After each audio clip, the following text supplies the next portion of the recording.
ایک بات کو سمجھیے، اس عقیدے کو سمجھ لیجیے اور سمجھ کر خود بھی، اپنے آپ کو بھی اور اپنے گھر والوں کو بھی اور اپنے دوست احباب کو بھی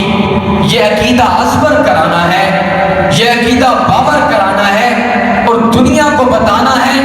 اور لوگوں کو سنانا ہے کہ حضور آخری نبی ہے۔ حضور بتاؤ، حضور آخری نبی ہے۔ جو حضور کو آخری نبی نہیں مانتا، میں آپ سے پوچھتا ہوں، کیا وہ مسلمان ہو سکتا ہے؟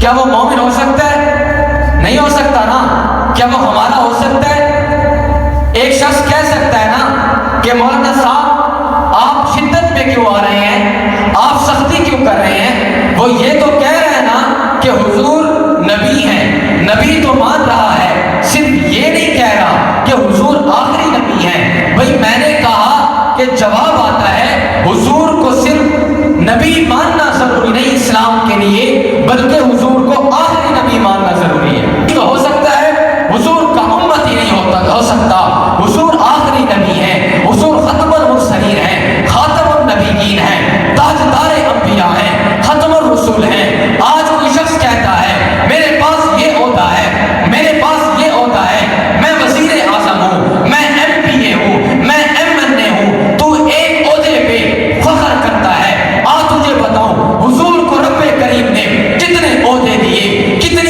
کتنی فضیلت دی، آپ کو کیا بنایا؟ ساقی کوثر بنا دیا، شافی معاشر بنا دیا، جانے جہاں بنا دیا، محبوب خدا بنا دیا، محمد مصطفیٰ بنا دیا، احمد مصطفیٰ بنا دیا، خیر الورا بنا دیا، بدر الدجا بنا دیا، شمس الضحیٰ بنا دیا، رحمت للعالمین بنا دیا، شفیع المسلمین بنا دیا، خاتم النبیین بنا دیا، تاجدار انبیاء بنا دیا، امام الانبیاء بنا دیا، ختم الرسول بنا دیا، سارے نبیوں کا امام بنا دیا، مقتداؤں کا مقتدا بنا دیا، پیشواؤں کا پیشوا بنا دیا، رہبروں کا رہبر بنا دیا، اماموں کا امام بنا دیا، امتوں سے سب سے اعلیٰ امت دے دی، آپ کو پیارا بنا دیا، حسن و جمال کا پیکر بنا دیا، تاجدار انبیاء بنا دیا، مکہ دے دیا، پھر مدینہ دے دیا، پھر بدر دے دیا، پھر احد دے دیا، پھر حنین دے دیا، پھر خیبر دے دیا، پھر تبوک دے دیا، پھر جب صحابہ کی باری آئی ابو بکر دے دیا، عمر دے دیا،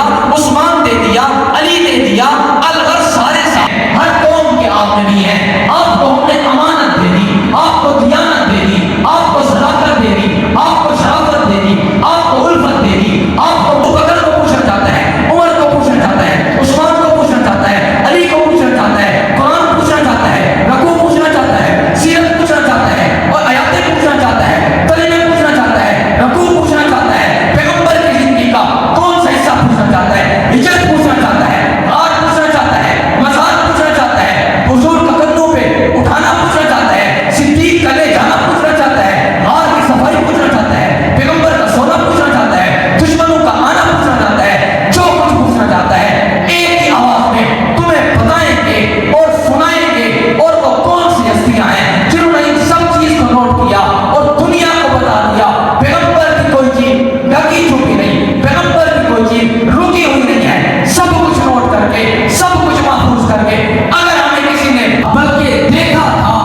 آج کوئی شخص کہہ سکتا ہے کہ میں نے تو سنا ہے کہ حضور نے، صدیق اکبر نے حضور کو کندھوں پہ اٹھایا تھا، صحابہ نے یہ سنا نہیں تھا بلکہ صحابہ نے یہ دیکھا تھا۔